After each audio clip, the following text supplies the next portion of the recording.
BNP chairman Tarique Rahman যেখানে শান্তি ও সৌহার্দ্যের বার্তা নিয়ে এগিয়ে যাচ্ছেন, সেখানে কয়েকটি দল বিশৃঙ্খলা সৃষ্টিতে ব্যস্ত বলে মন্তব্য করেছেন দলটির মহাসচিব মির্জা ফখরুল ইসলাম আলমগীর।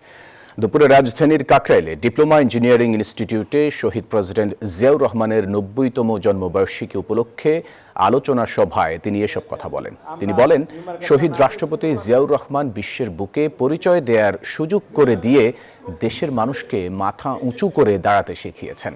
তারপর সেটিকে সমুন্নত রেখেছেন দেশনেত্রী বেগম খালেদা জিয়া। এখন তারেক রহমানের হাত ধরে দেশের পতাকা আবারও সমুন্নত হবে বলেও জানান তিনি। ত্রয়োদশ জাতীয় সংসদ নির্বাচনে নির্ধারিত হবে দেশ গণতন্ত্রের পথে হাঁটবে নাকি উগ্রবাদের পথে যাবে, এমনটি মন্তব্য করেছেন মির্জা ফখরুল ইসলাম আলমগীর। তিনি এই দেশে শান্তি সৌহার্দ্যের একটা সংস্কৃতি তৈরি করতে চান। বন্ধুগণ, এখানেই পার্থক্য।